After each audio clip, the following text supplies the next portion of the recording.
Hello aspirant, welcome to Baruipur competitive centre. তো আগামীতে যে পঞ্চায়েত রিক্রুটমেন্ট হতে চলেছে তার জন্য আমি একটা সিরিজ করাচ্ছি। সেটার নাম কি? সেটার নাম হচ্ছে মিশন পঞ্চায়েত। অলরেডি আমি এই সিরিজের 8টা থেকে 9টা ভিডিও দিয়ে দিয়েছি, ঠিক আছে। তো এই সিরিজে আমি কি করছি, জেলা ভিত্তিক, ঠিক আছে, জেলা ভিত্তিক এমসিকিউ নিয়ে আসছি, ঠিক আছে। মানে প্রত্যেকটা জেলার বিভিন্ন এমসিকিউ নিয়ে আলোচনা করা হচ্ছে। এবং আজকে যে জেলাটা আমি করাবো সেটা কি, সেটা হচ্ছে পশ্চিম বর্ধমান।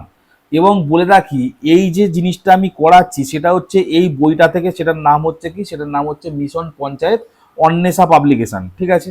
তো আজকের আমাদের জেলার নাম কি? আজকে আমাদের জেলার নাম হচ্ছে পশ্চিম বর্ধমান, ঠিক আছে। তো এই পশ্চিম বর্ধমান, আর এটাও বলে দিই যে প্রত্যেক দিন সন্ধে 7টায়, প্রত্যেক দিন সন্ধে 7টায় হচ্ছে আমার এই সিরিজটা আসছে। তোমরা যারা দেখছো আর কি, প্রত্যেক দিন সন্ধে 7টায় তোমরা এখান থেকে মোটামুটি মানে ভিডিওটা দেখতে পাবে লাইভ।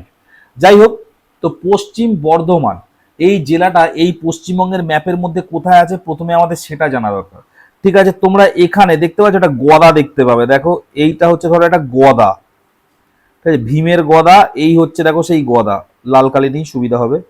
দেখতে পাচ্ছ এইটা হচ্ছে গদার হ্যান্ডেল, এই দেখতে পাচ্ছ পুরো একটা গদা শেপের, দেখতে পাচ্ছ। এইটা ছিল পুরো বর্ধমান, ঠিক আছে।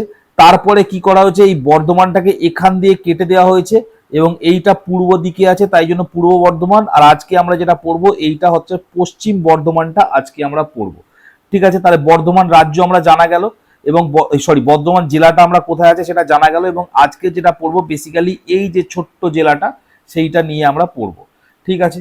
তো প্রথম প্রশ্ন কি বলছে, 1 নম্বর প্রশ্ন বলছে পশ্চিমবঙ্গের নবীনতম জেলা কোনটা। দেখো, পশ্চিমবঙ্গে একটা দীর্ঘ সময় পর্যন্ত 20টা জেলা ছিল, ঠিক আছে। এই মুহূর্তে পশ্চিমবঙ্গে 23টা জেলা আছে, ঠিক আছে। পশ্চিমবঙ্গে এই মুহূর্তে কটা জেলা আছে? 23টা জেলা আছে। এই 23টা জেলার এই যে 20 থেকে 23, এই তিনটে যে জেলা, এই তিনটে জেলা কি হচ্ছে, এই তিনটে জেলাই তৈরি হয়েছিল 2017 সালে, ঠিক আছে। 2017 সালে তৈরি হয়েছিল। এবং তিনটে ডেট কি, প্রথম যে জেলাটা তৈরি হয়েছিল সেটা হচ্ছে 14ই ফেব্রুয়ারি। 14ই ফেব্রুয়ারি যে জেলাটা তৈরি হয়েছিল তার নাম হচ্ছে কালিম্পং, ঠিক আছে। তার নাম কি? তার নাম হয়ে গেল কালিম্পং, ঠিক আছে। কালিম্পং এখানে, ঠিক আছে। তারপরে কি, তারপর হচ্ছে 4 এপ্রিল। 4 এপ্রিল যে জেলাটা তৈরি হচ্ছে তার নাম কি? তার নাম হচ্ছে ঝাড়গ্রাম, ঠিক আছে। 4 এপ্রিল জেলাটার নাম কি হলো? ঝাড়গ্রাম। এবং সর্বশেষ 7 এপ্রিল এই যে জেলা নতুন তৈরি হলো তার নাম কি? তার নাম হচ্ছে পশ্চিম বর্ধমান। অর্থাৎ পশ্চিম বর্ধমানই হচ্ছে 23তম জেলা এবং এটাই হচ্ছে নবীনতম পশ্চিমবঙ্গের জেলা, ঠিক আছে। এবং তোমরা নিশ্চয়ই এতদিনে খবর পেয়ে গেছো যে পশ্চিমবঙ্গে আরো 5টা জেলা হবে, ঠিক আছে। তার মধ্যে একটা তো তোমরা জানো নতুন জেলা হবে সুন্দরবন বলে, ঠিক আছে। একটা হবে বারাসাত, মানে উত্তর 24 পরগনা দক্ষিণ 24 পরগনা দুটোই ভাঙা হয়ে গেল। একটা কি হবে, একটা হবে আরামবাগ, মানে বেসিক্যালি আরামবাগ ভাঙছে কোথা থেকে?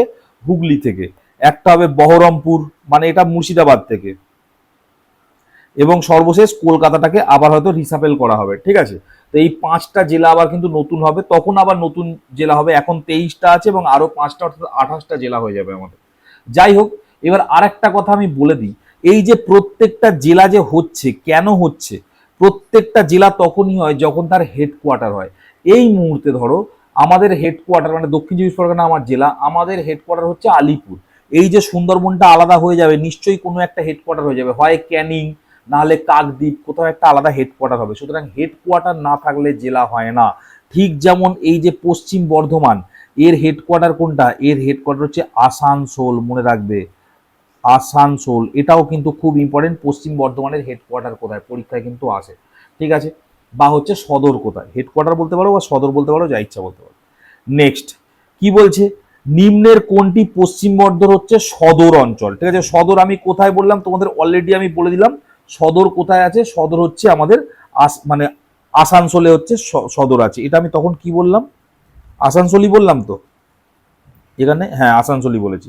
তাহলে হেডকোয়ার্টার কোথায় আছে? হেডকোয়ার্টার আসানসোল, আমি অলরেডি তোমাদের বলে দিয়েছি, ঠিক আছে। এরপরে দেখো বলছে কয়টি মহকুমা আছে, বলছে কয়টি মহকুমা নিয়ে পশ্চিম বর্ধমান জেলা গঠিত, ঠিক আছে। মহকুমা মানে কি? মহকুমা মানে এসডিও, ঠিক আছে। কয়েকটা বিডিও, বা ব্লক ডেভেলপমেন্ট অফিস নিয়ে হয় একটা এসডিও, কয়েকটা এসডিও নিয়ে হয় একটা ডিএম অফিস, যেটা সদর বলা হয়। ঠিক আছে, তো এই যে কয়টি এসডিও আছে, চলো আমি ম্যাপেতে দেখিয়ে দিই, অনেক সুবিধা হবে। এইটা কি, এইটা হচ্ছে আমাদের পশ্চিম বর্ধমান। এই পশ্চিম বর্ধমানের এই দিকটা হচ্ছে আসানসোল, আর এই দিকটা হচ্ছে দুর্গাপুর, মনে রাখবে। ঠিক আছে, পশ্চিমবঙ্গের পশ্চিম বর্ধমানের পশ্চিম দিকে আসানসোল, আর এই দিকটা হচ্ছে দুর্গাপুর। ঠিক আছে, দুটো আলাদা সেক্টর, দুর্গাপুর হচ্ছে এই দিকটায়, আসানসোল এই দিকটায়। এই দুটোই হচ্ছে তোমাদের কি, এই দুটোই হচ্ছে তোমাদের মহকুমা বা এসডিও অফিস। তাহলে কি হচ্ছে, পশ্চিম বর্ধমানের এসডিও অফিস কোনটা হয়ে গেল, পশ্চিম বর্ধমানের এসডিও অফিস হয়ে গেল দুটো। তাহলে একটা এসডিওর নাম কি, একটা এসডিওর নাম হচ্ছে আসানসোল, আর একটা এসডিওর নাম কি, একটা এসডিওর নাম হচ্ছে দুর্গাপুর এসডিও। ঠিক আছে, চলো নেক্সট 4 নম্বর প্রশ্ন। 4 নম্বর প্রশ্নে কি বলছে, বলছে শিল্প সমৃদ্ধির জন্য কোন জায়গা ভারতের রুর নামে পরিচিত। ঠিক আছে, আচ্ছা আমি এর আগে বলে দিই, এই ভারতের রুর তোমরা সবাই উত্তরটা আমি জানি এতক্ষণে দিয়ে দিয়েছো, এটা মুখস্থ কোশ্চেন, এগুলো হচ্ছে পরীক্ষার প্রশ্ন। ঠিক আছে, কিন্তু ইন্টারভিউ এর প্রশ্ন কি, আচ্ছা ভারতের রুর কাকে বলে, তুমি উত্তর দিয়ে দিলে কেন বলে, কেনটা আমি বলে দিই, তারপরে তোমরা নিজেরাই উত্তরটা বলে দেবে, যারা জানো না তারাও বলে দেবে। দেখো, রুর, এই যে রুর অঞ্চলটি কোথাকার অঞ্চল, রুর অঞ্চলটা হচ্ছে জার্মানি। ঠিক আছে, জার্মানিতে হচ্ছে কি আছে, জার্মানিতে এই রুর অঞ্চলটি আছে। কেন, ওই ওই জায়গাটা কি, ওই জায়গাটা হেভি ইন্ডাস্ট্রি। ঠিক আছে, হেভি ইন্ডাস্ট্রি, যেটাকে ভারী শিল্প বলে, হেভি ইন্ডাস্ট্রি। এই ভারী শিল্প গড়ে উঠেছে কিসের উপরে গড়ে উঠেছে, ওখানে কি হচ্ছে, ওই জায়গাটায় যে রুর বলে যে জায়গাটা জার্মানির, ওখানে কি আছে, প্রচুর কোল পাওয়া যায় ওই জায়গাটায়, মানে প্রচুর কয়লা পাওয়া যায়। ঠিক আছে, কয়লা পাওয়া যায় মানে কয়লা উত্তোলন করা হয় ওখান থেকে। ঠিক আছে, আর কি আছে, আর ওখানে আছে হচ্ছে তোমার লোহার আকরিক। ঠিক আছে, আয়রন ওর, লোহার আকরিকও ওই জায়গাটা থেকে উত্তোলন করা যায়। ঠিক আছে, আর কি, আর আছে রিভার। এই তিনটে জিনিসের উপরে ভর করে এই রুড়েতে জার্মানির হেভি ইন্ডাস্ট্রি গড়ে উঠেছে। ঠিক সেম জিনিসটা তুমি যদি পশ্চিমবঙ্গে দেখো বা ভারতবর্ষে দেখো, সেটা তুমি কোথায় পাবে, সেটা তুমি রানীগঞ্জ পাবে।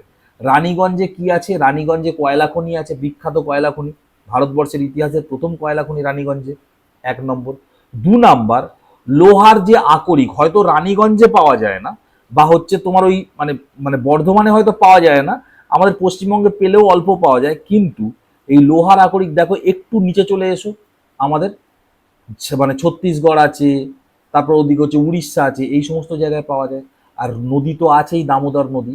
তাহলে এই রুড়ের সাথে তুমি সিমিলারিটিটা পেলে রানীগঞ্জের, তাই জন্য রানীগঞ্জকেই ভারতের রুড় বলা হয়।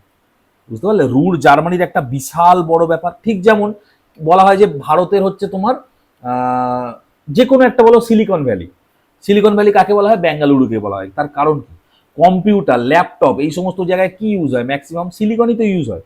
মানে বেসিক্যালি যেখানে কম্পিউটারের কাজ হয় বা আইটেক মানে আইটি কোম্পানি, এই সমস্ত কোম্পানি যেখানে বেশি আছে, তাই না। এবার তুমি যদি পৃথিবীর খেয়াল করো, পৃথিবীর সব থেকে এইরকম বেশি মানে মানে মানে কি বলবো, এই যে আইটি হাব কোথায় আছে, জায়গাটার নামই হচ্ছে সিলিকন ভ্যালি। আমেরিকার ক্যালিফোর্নিয়া যেটা আছে, ওই ক্যালিফোর্নিয়ার ওখানে সিলিকন ভ্যালি বলে একটা জায়গা আছে। এবার তাই জন্য ভারতের সিলিকন ভ্যালি, যদি ভারতের ওই রকম একটা জায়গা তুমি খুঁজে বার করতে চাও, দেখবে ওরকম বেঙ্গালুরুতে ওরকম কম, দেখো প্রচুর মানুষ আইটিতে কাজ করে বেঙ্গালুরুতে, তাই এইভাবেই নামগুলো আসে। বুঝতে পারলে, যাই হোক, নেক্সট বলছে কয়টি মানে কমিউনিটি ডেভেলপমেন্ট ব্লক নিয়ে দুর্গাপুর মহকুমা অবস্থিত। ঠিক আছে, মানে সোজা কথা বিডিও বলো, ব্লক কতগুলি ব্লক নিয়ে, এটার উত্তর কি হবে, এটা উত্তর হবে 8টা। ঠিক আছে, এগুলো পুরো মুখস্থ রাখবে, বিশেষ করে যাদের বাড়ি হচ্ছে মানে ওই বর্ধমান, পশ্চিম বর্ধমানের দিকে। নেক্সট বলছে ভারতের একটি ইলেকট্রনিক লোকোমোটিভ নির্মাণ কারখানা, যেটা চিত্তরঞ্জন লোকোমোটিভ ওয়ার্ক বলে, চিত্তরঞ্জন লোকোমোটিভ ওয়ার্ক, CLW বলা হয়, এটি কোথায় আছে, চিত্তরঞ্জন লোকোমোটিভ যেখানেই পাবে সেখানে কি হচ্ছে, পশ্চিম বর্ধমান, এটা মেরে দেবে। বুঝতে পারলে। নেক্সট 7 নম্বর প্রশ্ন কি বলছে, বলছে নিম্নের কোন ব্লকটি আসানসোল মহকুমার অন্তর্গত নয়, নিচের কোন ব্লকটি আসানসোল মহকুমার অন্তর্গত নয়, এটা কি হবে, এটা হবে ফরিদপুর। ফরিদপুর বিলংস টু দুর্গাপুর, যদিও বাংলাদেশে একটা ফরিদপুর আছে, বাকি জামুরিয়া, ঠিক আছে, বরাবনী, সালানপুর, এগুলো সব কোথায়? এগুলো সব হচ্ছে তোমার আসানসোলে। নেক্সট, নিম্নের কোন খনিজ দ্রব্যটি পশ্চিম বর্ধমান জেলার রানীগঞ্জ ও সালানপুরে পাওয়া যায়? রানীগঞ্জ এবং সালানপুরে, এটা মনে রাখবে, ফায়ার ক্লে। ঠিক আছে, ফায়ার ক্লে, যদিও চীনা মাটিও পাওয়া যায়, কিন্তু ফায়ার ক্লেটা এখানে অপশন অনুযায়ী কি হবে? ফায়ার ক্লেটা হবে। এটা কিন্তু খুব ইম্পর্টেন্ট। ঠিক আছে, ফায়ার ক্লে মাথায় রাখবে। নেক্সট, মানে খুব ইম্পর্টেন্ট বলতে কি বলতো, অতটাও ইম্পর্টেন্সই নয় যে মানে ফায়ার ক্লে জিনিসটা নিয়ে অতটা ইম্পর্টেন্স নয়, পরীক্ষার দিক দিয়ে ইম্পর্টেন্ট। ঠিক আছে, বলছে মোট কতকগুলি গ্রাম পঞ্চায়েত নিয়ে পশ্চিম বর্ধমান জেলা গঠিত হয়েছে? এটা পুরো একদম মুখস্থ রাখার কোশ্চেন, 62টা। এইবার কি হচ্ছে, এইটা হচ্ছে কনসেপ্টের কোশ্চেন, 10 নম্বর কোশ্চেনটা। বলছে নিচের কোন জেলাটি পশ্চিম বর্ধমান জেলা স্পর্শ করেনি? আমি বারবার বলি, এই রকম কোশ্চেনের জন্য তোমাকে অবশ্যই অবশ্যই তোমাকে কি করতে হবে? তোমাকে ম্যাপের আইডিয়া লাগাতে হবে। আমি যেমন এখান থেকেই বলে দিচ্ছি ঝাড়গ্রাম, তার কারণ কি? তার কারণ হচ্ছে আমার ম্যাপ পুরো মাথায় সেট আছে। আমি কিন্তু মুখস্থ করি না এই জিনিস মুখস্থ করে পারা যায় না। প্রত্যেকটা জেলা পাগলের মতো ভাবে মুখস্থ করা যায় নাকি? দেখো, ভালো করে খেয়াল করো, এইটা হচ্ছে তোমাদের বর্ধমান জেলা। ঠিক আছে, এইবার দেখো, এর নিচে আমি জানি কি আছে, পুরুলিয়া আছে, পুরুলিয়া টাচ করেছে। এইটা হচ্ছে বাঁকুড়া, টাচ করেছে। এই বর্ধমান, মানে পূর্ব বর্ধমান তো টাচ করবে, ওপারে বীরভূমও টাচ করবে। আমি তো জানি ঝাড়গ্রাম একদম নিচে এইরকম একটা জেলা, ঝাড়গ্রাম কখনোই টাচ করতে পারে না। ঠিক আছে, সুতরাং এখানে কি হবে? এখানে ঝাড়গ্রাম উত্তর হবে। পুরুলিয়া বলো, উপরে বীরভূম, পাশে বাঁকুড়া, এগুলো তো সব তো টাচ করেইছে, তাই না? বলছে আসানসোল কোন নদীর তীরে অবস্থিত? 11 নম্বর প্রশ্ন। এটা কি হবে? এটা অনেকেই দামোদর মেরেছ, আমিও জানি দামোদর, কিন্তু কথা হচ্ছে স্পেসিফিক ভাবে বললে আমি বরাকর বলবো। ঠিক আছে, স্পেসিফিক ভাবে যদি বলা যায় তাহলে বরাকর, দামোদরেরই উপনদী হচ্ছে বরাকর। বোঝা গেল? অনেক সময় বরাকর অপশানে থাকে না, তখন আমরা দামোদর মেরে থাকি। বোঝা গেল? এখানে দেখো দামোদর, দামোদরে কি আছে? দামোদরে তোমরা জানো দুর্গাপুর, বর্ধমান, ঠিক আছে, এই সমস্ত শহরগুলো দামোদরের তীরে আছে। অজয় নদীর তীরে কি আছে? অজয় নদীর তীরে আছে কাটোয়া শহর। কাটোয়া শহর হচ্ছে অজয় নদীর তীরে আছে, পূর্ব বর্ধমানের কাটোয়া শহর। কংসাবতী, কংসাবতীর তীরবর্তী বিখ্যাত শহর কোনটা? তোমরা আমাকে কমেন্ট বক্সে জানাবে। ঠিক আছে, নেক্সট 12 নম্বর প্রশ্ন কি বলছে? বলছে পশ্চিমবঙ্গের একটি সৌর বিদ্যুৎ উৎপাদন কেন্দ্র, সোলার এনার্জি, সোলার এনার্জি, সৌর বিদ্যুৎ উৎপাদন কেন্দ্র, এটা কোথায় হবে? এটা হবে জামুরিয়া। ঠিক আছে, পশ্চিম বর্ধমানের কি হচ্ছে? পশ্চিম বর্ধমানের জামুরিয়া। ঠিক আছে, আর পুরুলিয়াতেও একটা আছে, পুরুলিয়াতেও একটা হচ্ছে, সেটা হচ্ছে চড়ি চোড়া, চৌরি চৌড়া নয়, চড়ি চোড়া। পুরুলিয়াতেও চড়ি চোড়া, এখানে সোলার এনার্জি তৈরি হয়েছে। ঠিক আছে, যদি বায়ুকল বলে যেগুলো ঘোরে, সেটা কোথায় হবে? আমাদের দক্ষিণ চব্বিশ পরগনার কি হয়, ফ্রেজারগঞ্জে আছে, তাই না? যাই হোক, 13 নম্বর প্রশ্ন কি বলছে? Indian iron and steel company কোথায় অবস্থিত? এই কোশ্চেনটা দেখে অনেকে ভাববে, আরে এটারই তো শর্ট ফর্ম ইসকো, Indian iron and steel company. এবারে সবার উত্তর হয়ে যাবে, এটা কি হবে? এটা হবে বার্নপুরে, তাই না? পশ্চিম বর্ধমানের বার্নপুরে আছে হচ্ছে তোমার Indian iron and steel company. Next 14 নম্বর প্রশ্নটা কি বলছে? কাজী নজরুল ইসলাম আন্তর্জাতিক বিমানবন্দর কোথায় অবস্থিত? এটা কোথায় হবে? এটা আসানসোলের একটা জায়গা আছে, তার নাম হচ্ছে আন্দাল, আন্দালে অবস্থিত। এবার একটা ইন্টারেস্টিং ব্যাপার বলি, নামে আসানসোলে আছে বা আন্দালে আছে, কিন্তু এটা বিখ্যাত হচ্ছে দুর্গাপুর এয়ারপোর্ট হিসাবে। ঠিক আছে, আছে আসানসোলে, কিন্তু বিখ্যাত দুর্গাপুর এয়ারপোর্ট কেন কে জানে। যাই হোক, কিন্তু এর অফিসিয়াল নাম কি? কাজী নজরুল ইসলাম আন্তর্জাতিক বিমানবন্দর। এবার তোমাদের মনে প্রশ্ন হতেই পারে যে কাজী নজরুল ইসলাম হঠাৎ করে আসানসোলে কি করছে বা বর্ধমানে কি করছে? বাংলাদেশের জাতীয় কবি, ওনার নামটা দিলে বর্ধমানে কেন দেবে? কলকাতার আশেপাশে কোথাও দেবে। কাজী নজরুল ইসলামের জন্মই হচ্ছে বর্ধমানে। এখনকার বিচারে যদি তুমি করো তাহলে ওয়েস্ট বর্ধমানেই হবে, ওয়েস্ট বর্ধমান। কোথায় বলো তো? বেসিক্যালি জায়গাটার নাম চুরুলিয়া, চুরুলিয়া, ঠিক পুরুলিয়া বলে মনে রাখি আমি, চুরুলিয়া, আসানসোলে, আসানসোলের এখানে চুরুলিয়া বলে একটা জায়গা আছে, আসানসোল এসডিওর আন্ডারে পড়ে। চুরুলিয়া গ্রামেতেই কাজী নজরুল ইসলামের জন্ম হয়েছিল। এবং কত সালে আমার কেন মনে আছে কত সালে, তার কারণ কাজী নজরুল ইসলাম আর নেতাজি সুভাষচন্দ্র বসু প্রায় সমবয়সী। নেতাজি সুভাষচন্দ্র বসু কত 1897 সালে জন্মেছিল, আর কাজী নজরুল ইসলাম 1899 সালে জন্মেছিল। আমি এই জন্যই আমার মনে আছে যে নেতাজি আর কাজী নজরুল ইসলাম সমবয়সী। এইগুলো এইভাবে মনে রাখতে ভালো লাগে। যেমন আমি যদি তোমাকে বলি গান্ধীজি বড়, বিবেকানন্দ বড়, নাকি হচ্ছে তোমার মানে রবীন্দ্রনাথ বড়, তিনজনই সমবয়সী। ঠিক আছে, ভারতবর্ষের ইতিহাসে একটা দশকে এরকম তিনজন ইন্টারন্যাশনালি ফেমাস মনীষী জন্মেছে কি আমার সন্দেহ আছে। যেমন দেখো 1861 সালে রবীন্দ্রনাথের জন্ম, ঠিক আছে, 1863 সালে কার, স্বামীজির জন্ম, স্বামী বিবেকানন্দ। ভালো করে খেয়াল করো, 2 বছরের মাত্র ছোট। আবার 1869 গান্ধীজির জন্ম। মানে দেখো এই একই দশকের মধ্যে, 6-এর দশক, 1806 মানে 60-এর পর থেকে 70, তিনজন ভারতীয় যারা ইন্টারন্যাশনালি ফেমাস। বুঝতে পারলে? সুতরাং এইভাবে মনে রাখতেও সুবিধা লাগে আর ভালোও লাগে, জানাও যায় যে এরা সমবয়সী ছিল। ঠিক আছে, যাই হোক 15 নম্বর প্রশ্নটা কি বলছে, বলছে পশ্চিম বর্ধমান জেলার দুটি মিউনিসিপাল কর্পোরেশন হলো, কি হবে, আসানসোল দুর্গাপুর। আসানসোল দুর্গাপুর দুটো এসডিও, মিউনিসিপাল কর্পোরেশন যদি বলে সেটাও কটা, সেটাও হবে তোমার মানে ওই আসানসোল এবং দুর্গাপুর। ঠিক আছে, নেক্সট 16 নম্বর প্রশ্ন, কটি হচ্ছে সমষ্টি উন্নয়ন ব্লক, ঠিক আছে, যেটাকে বিডিও বলা হয়। পশ্চিম বর্ধমানে কটা হবে, এটা হবে 8টা হবে। ঠিক আছে, পশ্চিম বর্ধমানে এই বিডিও মিডিও যখনই পাবে 8টা, আর এসডিও হলে 2টো।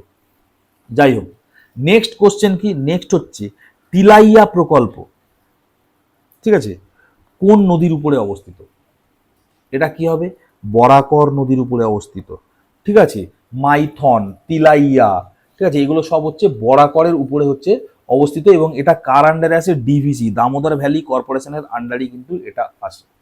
ঠিক আছে, নেক্সট কি, নেক্সট হচ্ছে পশ্চিমবঙ্গের দ্বিতীয় বৃহত্তম নগরী কোনটা? পশ্চিমবঙ্গের প্রথম বৃহত্তম নগরী হচ্ছে কোনটা, কলকাতা, এবং দ্বিতীয়টা কোনটা, দ্বিতীয়টা হচ্ছে কিন্তু এই আসানসোল। এবং এই মানে নগরী যেটা, সেটা কি হয়, জনসংখ্যা কত বাস করছে তার উপরেই নির্ভর করে কিন্তু এই জিনিসগুলো হয়। বোঝা গেল? নেক্সট, এই তো এখানে দিয়ে দিয়েছি 19 নম্বর প্রশ্ন, বলছে বিদ্রোহী কবি কাজী নজরুল ইসলামের জন্মস্থান চুরুলিয়া বর্তমানে কোন জেলার অন্তর্গত? পশ্চিম বর্ধমান। এবং সর্বশেষ কিন্তু সব থেকে ইম্পর্টেন্ট কোশ্চেন বললেও অত্যুক্তি করা হবে না, সেটা হচ্ছে কি, সেটা হচ্ছে 20 নম্বর প্রশ্নটা, প্রচুর বার পরীক্ষায় এসছে, যে আসানসোলের কাছে যে জেকে নগর আছে সেটি কিসের জন্য বিখ্যাত? জেকে নগর কিন্তু অ্যালুমিনিয়াম উৎপাদনের জন্য বিখ্যাত। এটা বহুবার পরীক্ষায় এসছে, বহুবার। এবং এটা কবে থেকে, 1937 সাল থেকে এই কাজটি করে যাচ্ছে। ঠিক আছে, আচ্ছা সাল বললাম যেখানে, তোমাদের চিত্তরঞ্জন লোকোমোটিভটা কত নাম্বার কোশ্চেনে ছিল? চিত্তরঞ্জন লোকোমোটিভ ওই সালটাও বলে দিই, কোথায়, এই চিত্তরঞ্জন লোকোমোটিভ, এটাও যদি বলি তাহলে এটা 1950 সাল থেকে চিত্তরঞ্জন লোকোমোটিভ মোটামুটি কাজ করা শুরু করেছে। যাই হোক, এই ছিল আজকের মোটামুটি পশ্চিম বর্ধমান। নেক্সট দিন আমি পূর্ব বর্ধমান নিয়ে আসবো। এবং তোমরা যারা আমার ভিডিওটাই প্রথম আজকে দেখছো, তারা কি করবে, তারা একটু মানে করবে আর কি, সার্চ করবে। ঠিক আছে, সার্চও করার দরকার নেই, প্লে লিস্টে চলে যাবে, আমার ওই প্লে লিস্টে দেখবে একটা লেখা আছে all district, panchayat recruitment all district, সেখানে সব কটা পেয়ে যাবে। ঠিক আছে, আজকে আলোচনা করলাম, তোমরা অবশ্যই জানিও যে তোমাদের কেমন লেগেছে। ঠিক আছে, আর যদি ভালো লেগে থাকে তাহলে অবশ্যই সাবস্ক্রাইব করো, বন্ধুদের মধ্যে একটু শেয়ার টেয়ার করো। দেখা হবে পরের ভিডিও, ততক্ষণ স্টে টিউন অ্যান্ড বাই।